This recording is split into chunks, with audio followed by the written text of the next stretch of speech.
Okay, so welcome back to Ireland, Kim. It's lovely to have you. Thank you, Rebecca. And also congratulations on Sensitive Skin. It's a great show. Oh, thank you. Can you tell me what attracted you to the role of Davina? What really attracted me to the role of Davina Jackson in Sensitive Skin was I'd never seen a character like that before on television. It was sort of a woman who was going through really not just a crisis but an awakening, but she wasn't completely aware of it.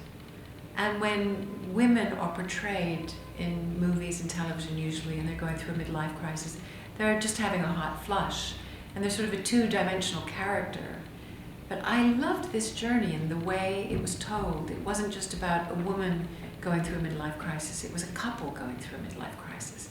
A couple that had been married for 30 years. And she especially was waking up to the reality that she didn't know if she wanted to spend her next 30 years with this man in this relationship. And she was really at a point of, well, what do I do? I can't go back. I need to go forward, but I'm kind of stuck. So that was quite a challenge, for me to play that, because most of the characters that you play in films or television, they're doing things there, especially if they're the protagonist. They're making change happen. So it was really a challenge to bring this story in a very authentic, real way, and also make it accessible and funny, but real, so it unfolds in a very sort of gentle way. You become more and more clear that Davina has to become more and more active and change her life. Mm-hmm. Very good. And it's very different to the character of Samantha Jones in Sex and the City. Who do you think you related to more, or I suppose most liked to portray? Well, I love Samantha Jones on Sex and the City. She's so fantastical, and she's so much fun to play, and brave and fearless, and just so accepting. But there's something about Davina that I feel very empathetic about, because I am going through a midlife crisis in some ways. I'm going through menopause. I'm a woman of a certain age. And, there's not a lot of examples out there of women who are secure enough to say, oh, by the way, this is what's going on for me. Because there's still a lot of ignorance about what's going on for you. It's sort of a two-dimensional response, and you become the sort of butt of jokes, and there's a misunderstanding of really what it is. It's much more complex. So for me to play a character that was in these given circumstances and was going through this at the beginning of the show specifically, she's completely unconscious of what's going on.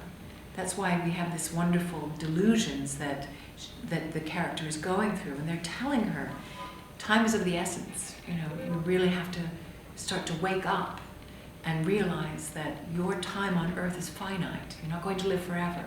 Are you living the life that you want? Are you happy? What is happiness now? Things change from the time you're 20 till your late 50s or early 60s. There's a lot of growth that happens in between. And sometimes as a couple you grow together, and sometimes you grow apart. So you see this woman in real time questioning what her life is about. And I felt that was a story that was untold. And I was very interested in exploring it, first as an actor, but also as a producer, to say, this is, a story of a woman. Are there women out there who are going through a similar situation? Because I feel that entertainment is not just for 18-year-olds. I think, especially for women, I want to provide stories for people in the world today who are dealing with the same challenges as these characters. And they can have their own kind of connection or awakening too. That to me, when I see a character, especially on TV, because it's more than just one story that I can relate to, it makes me feel not so much alone. It makes me feel that what I'm going through is, first of all, normal. And it's part of just being human, not just being female. And Sex and the City was obviously such a major part of your career and life. Do you think you could ever go back to it, or is there any word of encouragement for them? I feel that Sex and the City never leaves me. It lives on in DVDs. It's on regular TV, it seems, every time I turn it on.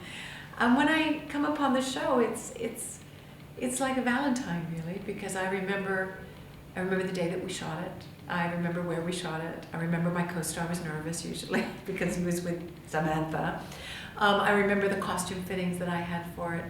But mostly what I remember is the fun And the greatest part about the series was women coming together in groups and enjoying and getting something from that they could take away to their daily lives and really just laugh about the situation, you know. Especially Samantha really brought everyone together because she'd been in every possible sexual scenario possible, and she knew about it, and she was just freedom is what I think about, the word that comes to mind. So I do miss her.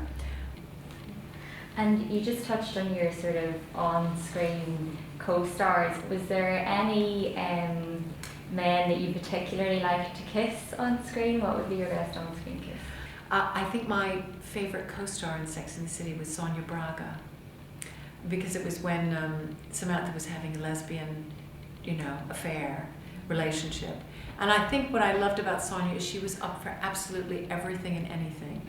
And, you know, there's been so many scenarios with, you know, men and women together sexually for Samantha. But for her to be with a woman, I mean, we would just pee ourselves laughing most of the time when some of the things that we had to do. And I remember doing a scene with her and realizing that she placed cologne in certain areas, you know, because we were in very close proximity. And I thought that was so thoughtful. And is there anyone else that you'd really like to work with, perhaps any Irish stars at all?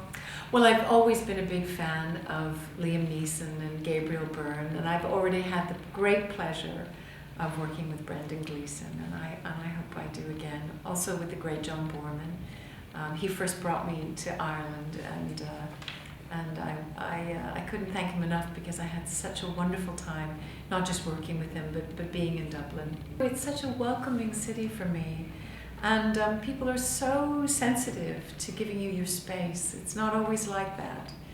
And I know that it comes from a good place because people are excited and they don't expect to see you outside of New York City, you know, in your Manolos.